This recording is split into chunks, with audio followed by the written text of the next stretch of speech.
नमस्कार मित्रांनो, मी प्राध्यापक निलेश पाटील। आज आपण मराठीतील सुप्रसिद्ध साहित्यिक हमीद दलवाई यांच्या लाट या कथासंग्रहातील खुदा हाफिज या कथेविषयी बोलूया। मित्रांनो, शिक्षण क्षेत्रामध्ये ई कंटेंट तयार करण्याच्या उद्देशाने केलेला हा एक प्रयत्न आहे। लेखक हमीद दलवाई। खुदा हाफिज। म्हातारा अब्बेदुल्ला एकटाच आपल्या आसनावर बसलेला असे। गुडगुडी ओढत, मागच्या आठवणी काढत त्याच्या समोर मागचे वैभव उभे राही। भविष्यकालाचा तो विचार करू लागे। अशा वेळी कधी कधी तो आपल्या बायकोला बाहेर बोलावी आणि तिच्याशी सुख दुःखाच्या गोष्टी बोलत बसे। अब्बेदुल्लाचे घर फार मोठे होते, अवाढव्य। तो, त्याची बायको आणि मुलगा शिवाय 2-4 नोकर अशी त्या घरात वावरत होती। पूर्वी एवढी माणसे आता घरात राहिली नव्हती। जहागिरीचे पूर्वीसारखे उत्पन्न येत नव्हते।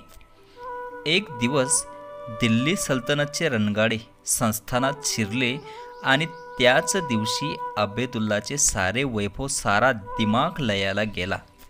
त्याचा थोरला मुलगा रझाकारांबरोबर भारतीय सैन्याचा प्रतिकार करताना प्राणास मुकला। कुळे मुजोर बनली। घरातले नोकर भराभर कमी होऊ लागले। धाकट्या मुलालाही त्याने कॉलेजातून काढून घरी बसवले। मुलाला घरच्या परिस्थितीची काही दिवस पुरती कल्पना नव्हती। अब्बेदुल्लाने त्याला नीट समजावून सारे सांगितले।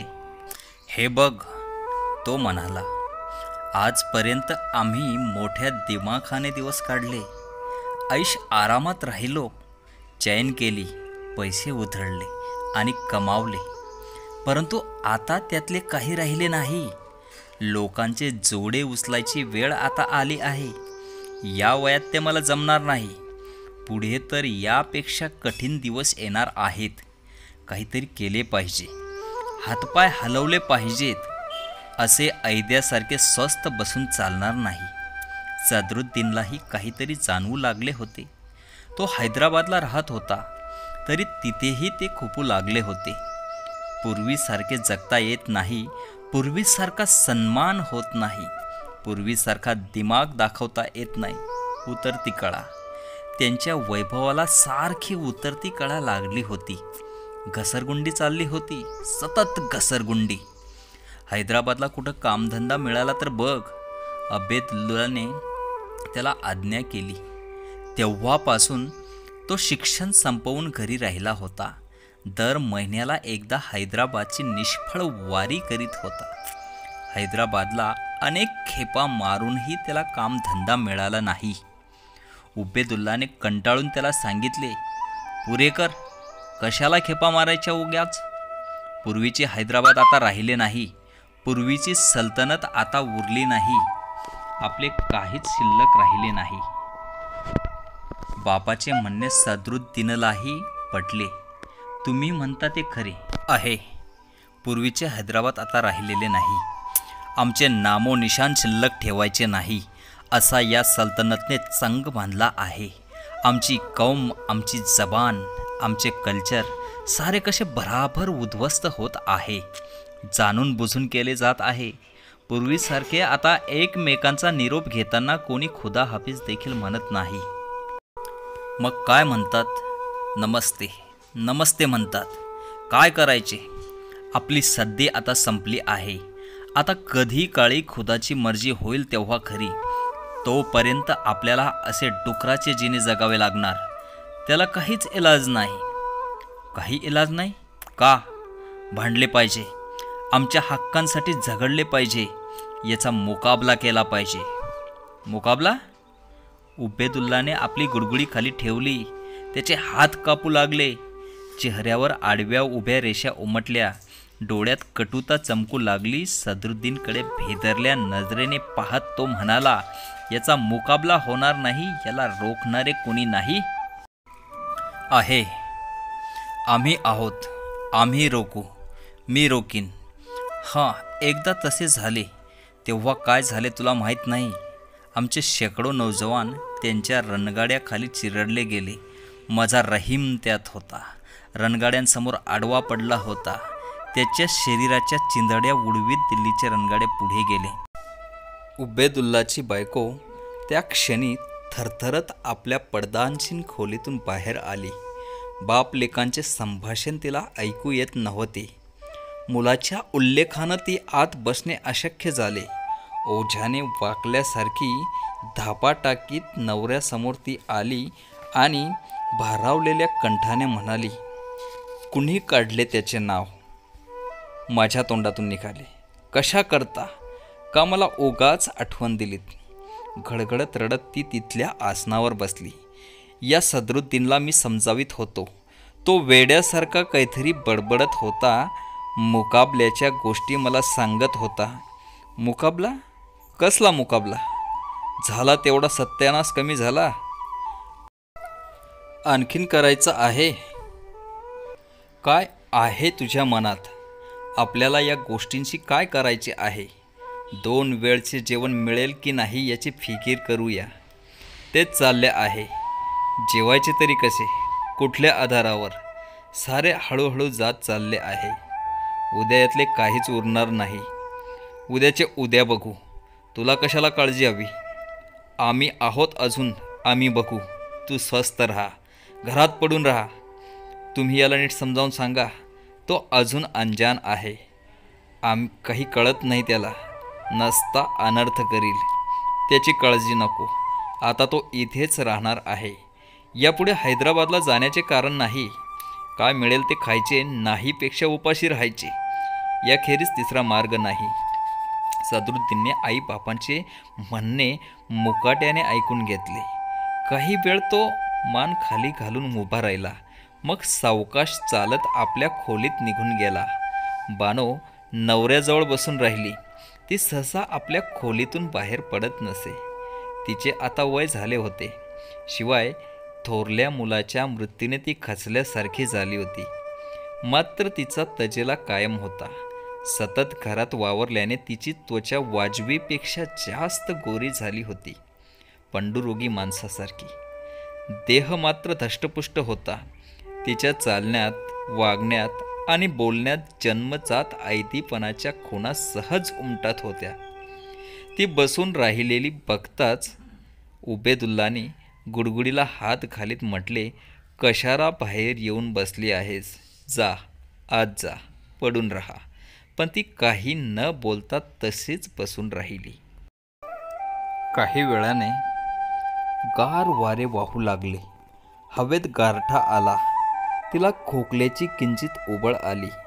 जागची उठून ती झपाझप पावले टाकीत आपल्या खोलीत गेली. उबेदुल्ला तिथेच गुडगुडी ओढीत बसला.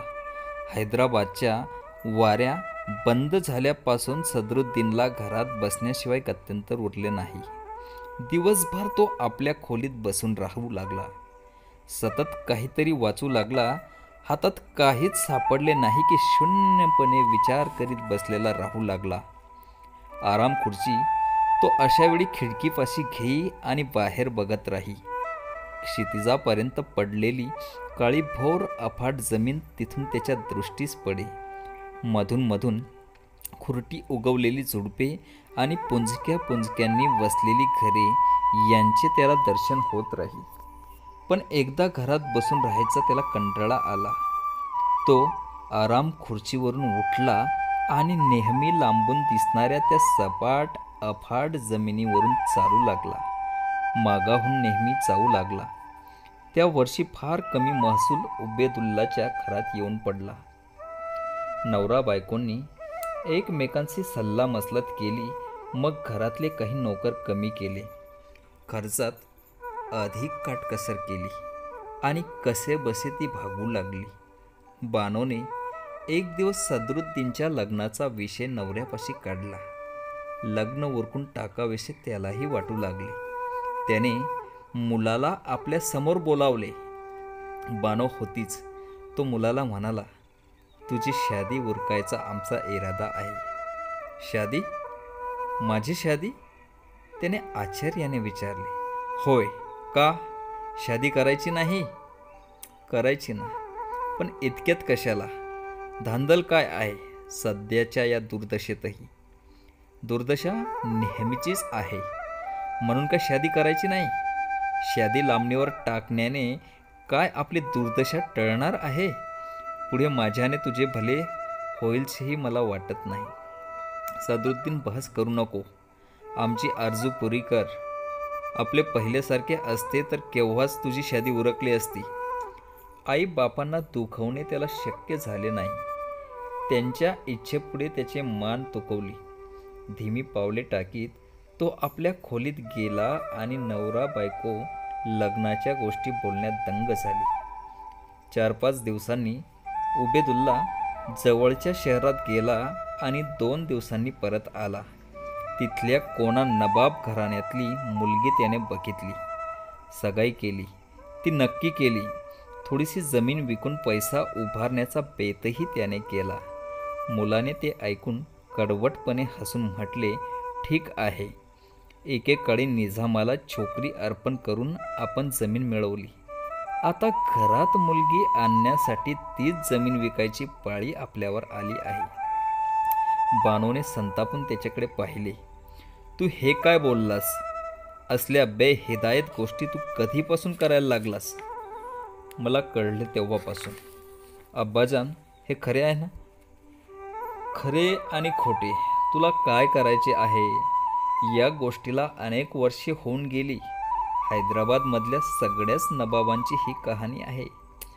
आम्ही तेवढे काही वाईट केलेले नाही. पण याला या पंचायती कशाला? बानोने त्याच्यावर डोळे वटारले. तो जड पावले टाकीत तिथून बाजूला झाला. थोड्याच दिवसात त्याचा लग्नाचा सोहळा पार पडला. थोडक्यात आणि कसलाही डामडौल न करता. शहरातली मुलीकडची आणि उबेदुल्लाच्या नात्यातली माणसे काही दिवस त्याच्याकडे येऊन राहिली. 15 दिवसांनी ती सारी परत गेली. काही दिवस गजबजलेले हे घर पुन्हा पूर्ववत शांत ओसाड वाटू लागले. सदरुद्दीनची बायको बानोसारखीच देखणी आणि गोरी होती. पंडुरोग्यासारखी त्वचा आणि पुष्ट शरीर हा नबाबी घराण्यातला वारसा तिच्याही वाट्याला आला होता. काही दिवस तिचे दर्शनसुद्धा कुणाला झाले नाही. आपल्या खोलीत झोपून राहत तिने बरेच दिवस काढले. मग केव्हा तरी ती आपल्या खोलीतून बाहेर पडू लागली. संध्याकाळच्या वेळी त्या अवाढव्य ओसाड घराच्या पाठीमागे ती एकटी जाऊन उभी राहू लागली. तिचा चेहरा ओढगस्त दिसू लागला. तिची प्रसन्नता लोप पावली, तजेला नाहीसा झाला आणि एक दिवस तिने सासूच्या कानांवर आपले दुःख घातले. ते रात्र कुठं बाहेर असतात. कधी कधी 2-2 दिवस त्यांचा पत्ता नसतो. विचारलं की रागवतात. माझ्यापाशी धड बोलत सुद्धा नाहीत. बानोने विचारले, केव्हापासून हे असे चालले आहे? मी या घरात आल्यापासून पाहते आहे. त्यांचे कशात लक्ष नाही. त्याला तू बोललीस? बोलले आहे अनेकदा. नेहमी बोलते. ते ऐकत नाहीत. त्यांची सारी कामे मी करते आहे. रात्री बेरात्री दार उघडून त्यांना आत घेते आहे. त्यांच्या भोवताली सारखी वावरते आहे, पण त्यांना माझ्या अस्तित्वाची जाणीवही नाही. मी असून नसल्यासारखे आहे. तो जातो तरी कुठे? करतो काय? कोणाला माहीत? काही सांगत नाही. विचारलं की संतापतात. म्हणतात उगाच चांबार चौकशा करू नको. निमूटपणे सांगेल ते कर. बरं, तू काळजी करू नको. उगाच जीवाला घोर लावून घेऊ नकोस. मी यांना सांगते, सारे ठीक करते. बानोने नवऱ्याच्या कानावर या गोष्टी घातल्या. नवरा बायकोने चिंताग्रस्त होऊन आपसात विचार केला. उबेदुल्ला त्या दिवशी प्रथम हादरला. तो जागचा उठून मुलाच्या खोलीत गेला. सून तेव्हा पलंगावर झोपली होती. त्याला पाहताच ती उठून एका कोपऱ्यात जाऊन पाठमोरी उभी राहिली. उबेदुल्लाने खोलीवर नजर टाकली. मुलाच्या खोलीत केवढा तरी फरक झाल्याचे त्याच्या लक्षात आले. पूर्वीचा भपका तिथं राहिलेला नव्हता. भिंतीवरले रंग उडून गेले होते. छताला लटकलेल्या हंड्या आणि झुंबरे काढीत गेली होती. फर्निचर नाहीसे झाले होते आणि भिंतीवर एक दोन नवी साधी छायाचित्र लटकली होती. त्याने बराच वेळ त्या छायाचित्रांकडे निरखून पाहिले, परंतु त्यांची त्याला ओळख पटेना. त्याने बाहेर पडताना सुनेला सांगितले, तो आला की त्याला माझ्याकडे पाठव. परंतु जेव्हा सदरुद्दीन त्याच्या पुढे येऊन उभा राहिला तेव्हा त्याला काय विचारायचे हे उबेदुल्लाला उमजेना. त्याच्या मनाचा गोंधळ उडाला. त्याने सदरुद्दीनवर नजर टाकली. सदरुद्दीनची प्रकृती पहिल्यासारखी राहिलेली नव्हती. त्याचे फुगीर गाल आत गेले होते. शरीर कल्पनातीत वाळले होते. केस निबरट झाले होते. पूर्वीचा त्याचा तजेला नाहीसा झाला होता आणि गोरा चेहरा काळवंडला होता. कुठल्या कामात एवढा गुंतला आहेस? उबेदुल्लाने गुडगुडी खाली ठेवली. बायकोशी बोलायला देखील तुला फुरसत नाही? मला बानोला हाक मारायला देखील सवड नाही? कुठं जातोस? काय करतोस? काय खातोस? काय विचारायचे तरी काय तुला? कसली अवदसा आठवली आहे? सदरुद्दीन संतपणे बापाला उत्तर दिले, अब्बाजान, या दुर्दशेने मी बेचैन झालो आहे. या दुर्दशेतून बाहेर पडण्याचा मार्ग शोधतो आहे. बाहेर भटकून कसला मार्ग शोधणार आहेस? बाहेर भटकून मला मार्ग सापडला आहे. मी काय करतोय हे कळते तुम्हाला? त्यामुळे ही दुर्दशा नष्ट होणार. पुन्हा पूर्वीचे वैभवाचे दिवस आपल्याला लाभणार आहेत. पुन्हा पूर्वीचे दिवस, वैभवाचे दिवस हे कसे शक्य आहे? शक्य आहे, सारे शक्य आहे. ही सल्तनत नेस्तनाबूत झाली तर तेही शक्य आहे. या सल्तनतला बर्बाद करायचे आहे. तिला नेस्तनाबूत करायचे आहे. तिचे 3 तुकडे करायचे आहेत. तेच आम्ही करतो आहोत. तुला हे कुणी सांगितलं? ही बगावत आहे माझ्या जीवा. तुला माहीत नाही, काही कळत नाही. ते चिरडून टाकतील, वरवंटा फिरवतील, आपल्या सर्वांचा खात्मा करतील. बानोने जागची उठून त्याला मिठी मारली. ते शक्य नाही. तुला काही माहीत नाही. आम्ही पूर्वीसारखी ही रजाकारी चळवळ नाही. आपल्यापुरती मर्यादित नाही. असंख्य माणसे यात शरीक झाली आहेत. या वेळेला फार वेगळं घडणार आहे. काय आहे? उबेदुल्लाने विचारले. आहे तरी काय? काय चाललं आहे आणि आम्हाला कसं कळलं नाही? कळेल, तुम्हालाही ते लवकर कळेल. गावच्या गावं स्वतंत्र होतील. सावकारी सरकारी कारभार सारा संपुष्टात येईल. दिल्ली सल्तनत उलथून पडेल. आपण पूर्वीसारखे आझाद होऊ. पूर्वीसारखं आपल्याला शानमध्ये राहता येईल. खरंच असं घडेल? का नाही? घडलं पाहिजे. केवढ्या मोठ्या प्रमाणात हे सारं चाललं आहे. मग का घडणार नाही? उबेदुल्लाचे डोके भणाणून गेले. त्याला काहीच समजेनासे झाले. मुलाचे म्हणणे खरे व्हायला हवे होते, पण तो भीत होता. सरकारचा रोष ओढून घ्यायची त्याची तयारी नव्हती. स्वतःच्या आणि मुलाच्या जीविताची त्याला चिंता वाटत होती. हळूहळू त्याच्या डोक्यात प्रकाश पडला. मुलाचे खोलीतले छायाचित्र त्याला आठवले. आसपासच्या गावातून ऐकू येणाऱ्या बातम्यांनी त्याच्या मनात गर्दी केली. त्याची चर्या गंभीर झाली. कम्युनिस्ट लोक, होय, त्यांच्यात आपण शरीक व्हायचं. त्यांचा खुदावर भरोसा नाही. नसेन का? आपल्याला काय करायचं आहे? त्यांची आपल्यावर सक्ती नाही. ते आपले दुश्मन नाहीत. दिल्ली सल्तनतचे दुश्मन आहेत. आपल्या दुश्मनांचे दुश्मन ते आपले दोस्त. आपल्याशी ते चांगले वागतील. आपल्याला पुन्हा वैभवाने सन्मानाने राहता येईल. समोर पसरलेल्या क्षितिजाकडे उबेदुल्लाची नजर लागली. मुलाच्या बोलण्याने तो गोंधळात पडला. त्याने उभ्या केलेल्या चित्राचे रंग पाहण्यात दंग होऊन गेला. सदरुद्दीन तिथून केव्हा निसटून गेला हे त्याला समजलेही नाही. बानोने जवळ येऊन त्याला हलवले तेव्हा तो भानावर आला. त्याला आवरा, वेळीच आवरा. तो वेडा आहे. काहीतरी बरडतो आहे.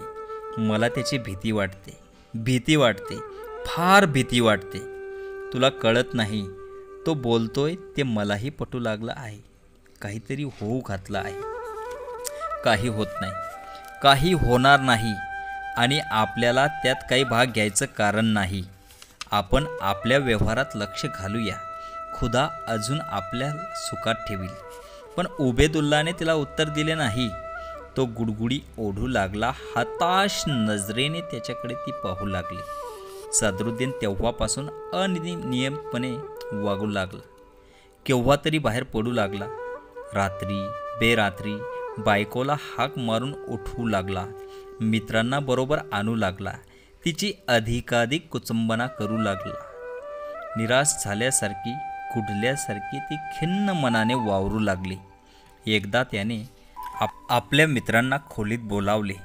त्यांचे ओसाड अवाढव्य घर गुप्ततेच्या दृष्टीने त्यांना सोयीचे वाटले. ते आले आणि खोलीत बसून खलबते करू लागले. त्याच्या बायकोला त्यामुळे खोलीत जाता आले नाही. दरवाजापाशी तिने जमिनीवर अंग टाकले. तिथेच ती झोपी गेली. मित्रांना खोली बाहेर घालवून सदरुद्दीन परत आला तेव्हा त्याला बायकोची आठवण झाली. तिला शोधित तो दरवाजापाशी आला. तिथे जमिनीवर तिला अस्ताव्यस्त झोपलेली त्याने पाहिली. खाली वाकून त्याने तिला उचलली आणि पलंगावर आणून ठेवली. मग आपण तिच्या शेजारी झोपून तिला जागी करू लागला. त्याने जमिनीवरून उचलताच ती जागी झाली होती. त्याचा हात पकडून तिने विचारले, मला असे का छळता?